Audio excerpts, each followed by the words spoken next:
नमस्कार दोस्तों, मैं हूं चढ़। आज मैं बात करने वाला हूं 7 से 8 स्टॉक्स के बारे में। तो दोस्तों, अगर आप इस तरह का अपडेट पाना चाहते हैं तो आप हमारा चैनल लाइक, सब्सक्राइब और शेयर कर सकते हैं।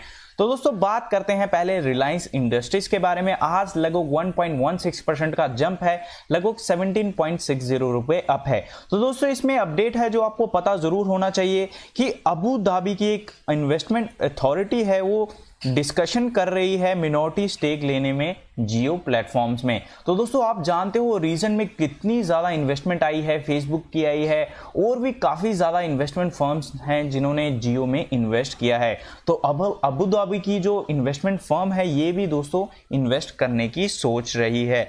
तो ये कब तक पूरा होता है ये हमें अभी नहीं पता, बट डेफिनेटली आप जानते हो इतनी इन्वेस्टमेंट हुई है तो इसकी प्रोबेबिलिटी भी बन सकती है, और अगर नहीं भी बनती तो कोई चिंता का बात ही नहीं है। रिलायंस इंडस्ट्रीज एक दिग्गज शेयर है, और दोस्तों रिलायंस जियो का जो आईपीओ है वो भी आपको आने वाले समय में मार्केट में दिखेगा। तो दोस्तों, अगर मैं बात करूं 6 महीने की, तो इसने शानदार रिटर्न्स कमा के दिए हैं। आप देख सकते हो जब इसने डिप लगाई थी अराउंड 900 के नीचे ये स्टॉक चला गया था। अगर मैं 23 मार्च से लेके आज तक के रिटर्न्स की बात करूं तो दोस्तों आप देख सकते हो 75.62% के रिटर्न्स कमा के दिए हैं। तो दोस्तों, इस तरह के स्टॉक को हमेशा एक्यूमुलेट करते रहना चाहिए। मैं नहीं जानता कि आप 800 या 900 के आसपास बेट कर रहे थे कि ये स्टॉक 600 आएगा, आपने उस समय अच्छा डिसीजन लिया नहीं लिया मैं नहीं जानता, इसलिए आप कमेंट करके बता सकते हैं। अगर आपने इसको एक्यूमुलेट किया है उस टाइम पे और अभी भी आप इसको एक्यूमुलेट कर रहे हो तो आपका जो डिसीजन है वो बहुत ही बोल्ड डिसीजन है।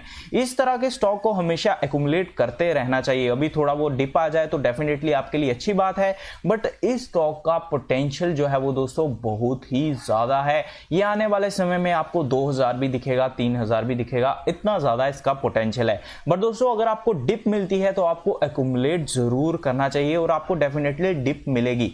स्टॉक जो है वो हमेशा एक मूव में, एक ट्रेंड में कभी भी नहीं चलता।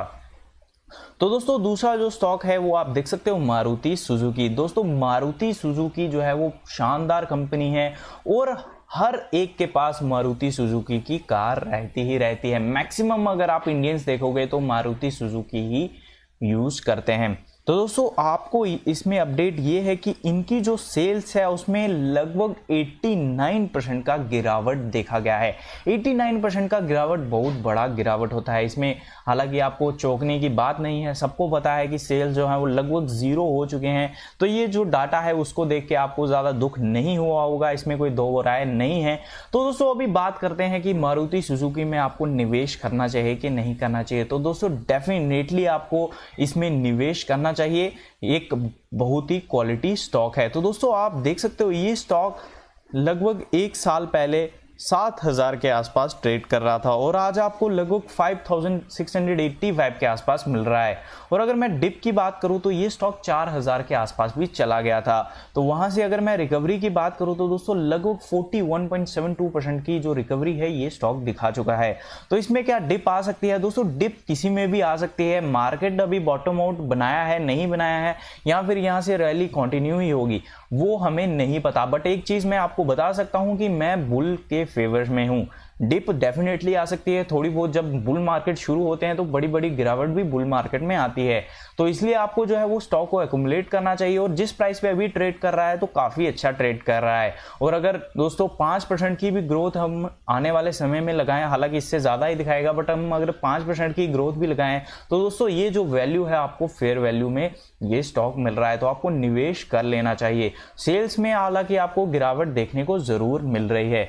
तो दोस्तों, अगला जो स्टॉक मैंने पिक किया है दोस्तों, आप जानते हो ये इंडिया का second largest commercial vehicle manufacturer है। शानदार कंपनी है, इसमें कोई दो राय नहीं है, और क्वालिटी कंपनी है। और आप जानते हो डिफेंस में भी इनकी गाड़ियां जो है वो काफी हद तक यूज होती हैं।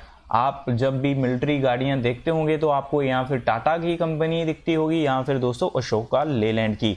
तो दोस्तों, अगर मैं बात करूं इनकी सेल्स की तो इनमें भी लगभग 89% का गिरावट आया है। छोटा मोटा गिरावट नहीं होता, और ये नॉर्मल तौर पे ऐसा नहीं होता है। आप जब भी देखोगे मार्केट में आपको दिखेगा क्या कि 0 से कुछ ज्यादा बुरा नहीं हो सकता। और जब मार्केट कोविड-19 से पहले सोच रहे थे कि जो ऑटो सेक्टर है वहां पे बॉटम आउट होना चाहिए। डेफिनेटली आपने जो डिसीजन लिया था, जो आपने सोचा था, वो सही सोचा था। पर दोस्तों जब एक्सीडेंट होते हैं तो उससे ज्यादा गंदा भी होता है। क्रूड ऑयल जो है हमने जीरो से नीचे जाता हुआ दिखा, और आज तक स्टॉक मार्केट में हमने यही देखा है कि जीरो से नीचे और क्या वर्स्ट हो सकता है, बट हमने जीरो के नीचे भी जाता हुआ दिखा। तो इससे ज्यादा वर्स्ट कुछ नहीं हो सकता। जो अभी करंट सिचुएशन चल रही है, इससे ज्यादा बुरा कुछ नहीं हो सकता, ये आपको क्लियर होना चाहिए। इसलिए आपको इस तरह के स्टॉक्स जो है वो एक्यूमुलेट करने चाहिए। डेफिनेटली क्वालिटी स्टॉक्स हैं, और अगर आप 2 से 3 साल सोचते हो तो आपके लिए एक बेटर सिचुएशन है। तो दोस्तों अगर मैं बात करूं इस स्टॉक की रिकवरी, ये स्टॉक आप देख सकते हो 25 मार्च से अगर मैं कैलकुलेट करूं तो वहां से ये स्टॉक आप देख सकते हो लगभग 38% की रिकवरी दिखा चुका है, और करंट मार्केट प्राइस भी कोई बुरा नहीं है। हाँ, अगर आपको डिप मिलती है तो आप एक्यूमुलेट जरूर कर सकते हैं। तो दोस्तों उसके बाद अभी बात करते हैं वी-गार्ड इंडस्ट्रीज की। आज आप इसकी परफॉर्मेंस देख सकते हैं, ओपनिंग होती है लगभग 184.05 पे, उसके बाद इसने जो है वो डाउन ट्रेंड पकड़ लिया इंट्राडे चार्ट में। लगभग 2.01% का गिरावट है, लगभग 3.70 रुपए डाउन है। तो दोस्तों इसके क्वार्टरली नतीजे आए हैं जो हमें पता होने चाहिए। दोस्तों इनका जो कॉन्सोलिडेटेड नेट प्रॉफिट है उसमें लगभग 47.49% का गिरावट देखा गया है।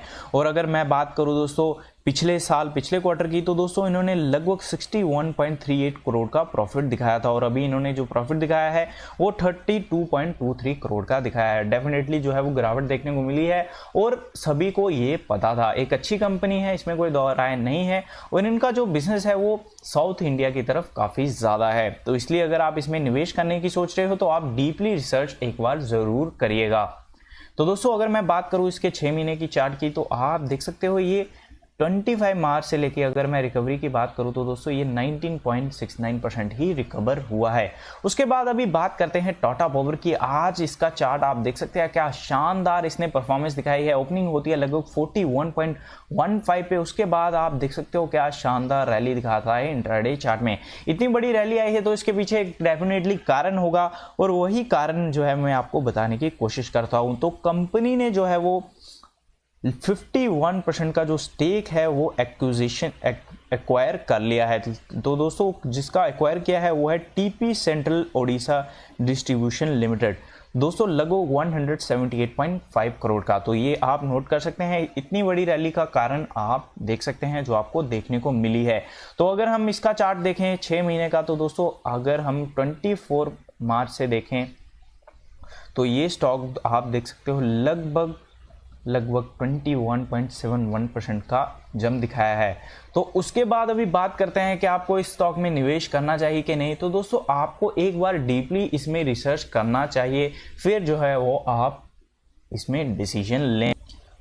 तो दोस्तों आगे बात करते हैं Mahindra and Mahindra financial services limited के बारे में। तो दोस्तों आज आपने 4.33% का जंप देखा, लगभग 6.30 रुपए ये आपको आज अब दिखा।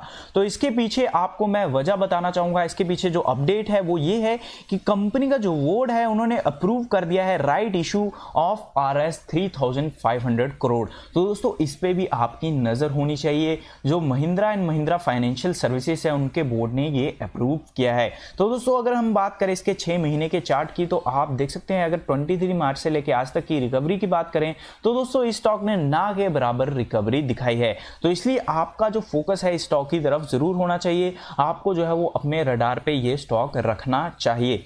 तो दोस्तों उसके बाद आगे हम बात करते हैं एनसीसी लिमिटेड के बारे में। तो आज आपने इसमें लगभग 6.64% का जंप देखा, लगभग 1.70 रुपए ये स्टॉक आज आपको अप दिखा। तो इसके पीछे भी आपको कारण जो है वो जानना चाहिए। तो दोस्तों कारण ये है कि कंपनी जो है वो उसने अनाउंस किया है कि इन्होंने ऑर्डर जो है वो लगभग 1136 करोड़ का मई 2020 को जीता। तो दोस्तों 2 ऑर्डर हैं जो इनके द्वारा जीते गए हैं। लगभग एक ऑर्डर है 993 करोड़ का और दूसरा है लगभग 143 करोड़ के आसपास। तो दोस्तों एक और अपडेट जो आपको पता होना चाहिए कि आदित्य बिरला सन लाइफ ने इन्होंने जो है वो लगभग 40 लाख शेयर्स जो हैं वो एनसीसी के खरीदे हैं। इस कारण से भी आपने जो है इतनी बड़ी रैली आती हुई दिखी। तो इसलिए आप इस स्टॉक को अपने रडार पे रख सकते हैं और इस स्टॉक को आप ट्रैक जरूर करें। तो दोस्तों उसके बाद अब बात करते हैं आईटीसी लिमिटेड की।